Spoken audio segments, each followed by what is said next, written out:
হলো হরিপদ বাবুর বাড়ি, আর এই হলো হরিপদ বাবু, আর এ হলো হরিপদ বাবুর কর্মচারী, যে হরিপদ বাবুর ফার্মেসিতে কাজ করে। আরে তুমি এই সময় কি ব্যাপার, কিছু বলবে নাকি?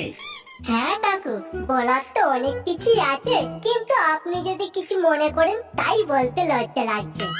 আরে এতে লজ্জার কি আছে, তুমি আমায় নির্ভয়ে বলতে পারো। না মানে আমি আর আপনার কাছে কি চাইতে পারি বলুন?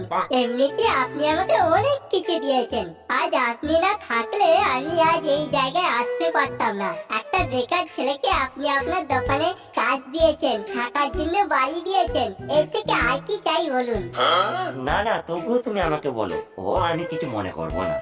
কাকু, আমি না একটা মেয়েকে খুব ভালোবাসি। এটা তো বেশ ভালো কথা, তাকে বিয়ে করে নিচ্ছে না কেন?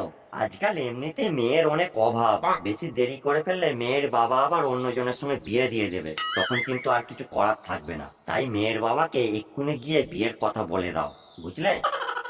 মেয়ের বাবাকে আমাদের বিয়ের সম্পর্কের কথা বললে মেনে নেবে না কাকু, উল্টে মেয়ের অন্য জায়গায় বিয়ে দিয়ে দেবে। এতে মেনে না নেওয়ার কি আছে?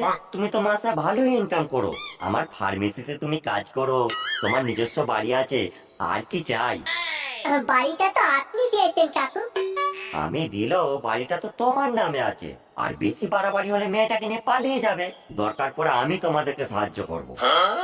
মেয়েটাকে নিয়ে পালিয়ে গেলেও সমস্যা আছে কাকু। কেন সমস্যা হবে কেন? মেয়েটি কি তোমার সঙ্গে যাবে না?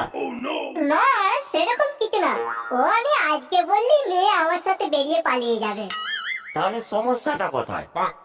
আসলে মেয়েটাও তো আপনারই কাকু। আমি আপনার মেয়ে পুটিকে খুব ভালোবাসি, আর পুটিও আমাকে খুব ভালোবাসে। আমাদের দুজনের বিয়েটা দিয়ে দিন না কাকু, দেখবেন আমরা দুজনে খুব সুখে থাকবো। এই কি কাকু, আপনি ওইভাবে তাকিয়ে আছেন কেন? ওরে বাচ্চা, তুই কি ভেবেছিস তোকে থাকার জায়গা দিয়েছে বলে কি আমার মেয়েকেও দিয়ে দেবো? তোর মতো কালাচোদা ছেলের সাথে আমার মেয়ের বিয়ে দেবো? তুই ভাবলে কি করে? কিন্তু কাকু আমি তো খুব ভালো ছেলে বলুন, আপনার দোকানে সমস্ত কাজ করি। দোকানের সমস্ত কাজ করিস, বাল ছিড়িস, সালা বামুন হয়ে চাঁদে হাত দেওয়ার স্বপ্ন দেখিস, রাস্তা থেকে তুলে এনে আমার দোকানে কাজ দিয়েছিলাম বলে আজ বেঁচে আছিস রে হারামজাদা, না হলে কবি না খেতে পেয়ে মারা যেতিস।